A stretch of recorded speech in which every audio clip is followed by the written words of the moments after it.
Thank you. So tonight we're going to hear chamber music of yours.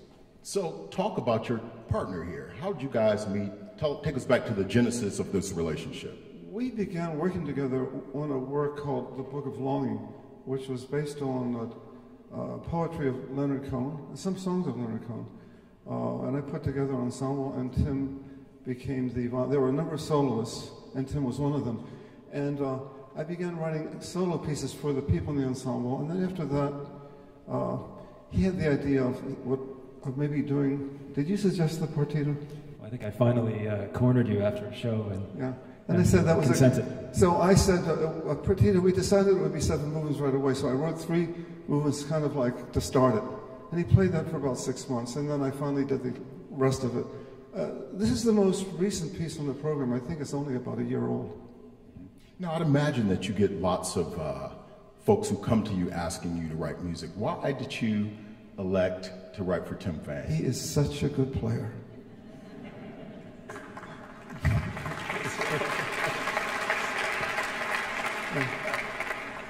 And how did you get the nerve to ask Philip Glass to write music for you? Well, it's a good question. I mean, in this show, Book of Longing, there was a little moment, a very small moment actually, about 1.5 minutes long, where Philip had written a solo movement.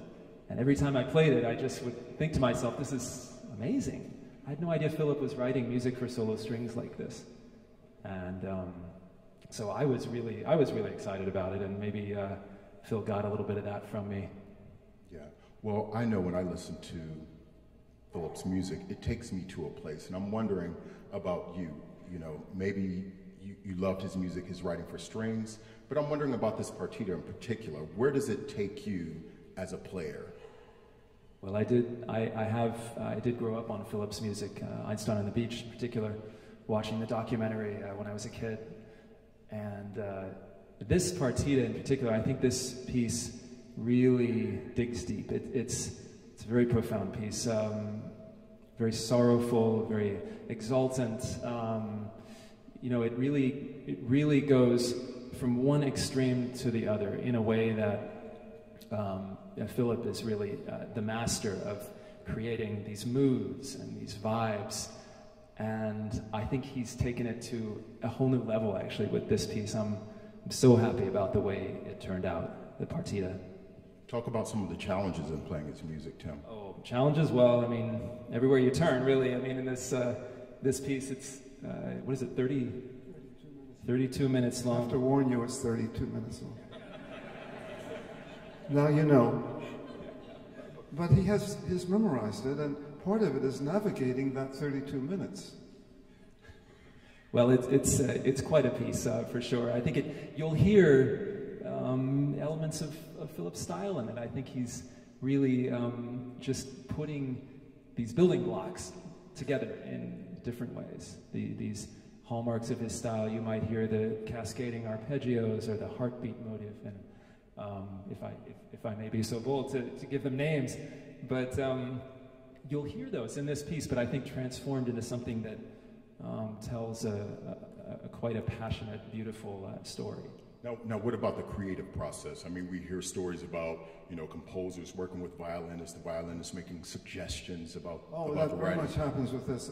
I think the major violin pieces, except Sibelius played the violin pretty well.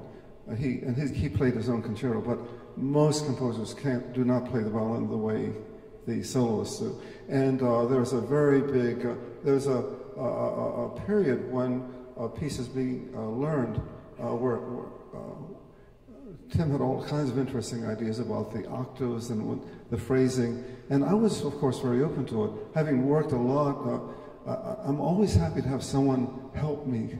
I don't want to do it all myself if I can. And but it's to get someone who can, to do that, they have to participate in the music in a very deep way. And he connected to the music, and so his suggestions were illuminating, actually.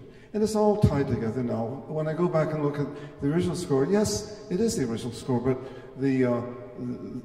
his made it his own in many important ways. I think a great interpreter, and Tim is a great interpreter, will do that. They'll do it with a piece of classic music, of modern music.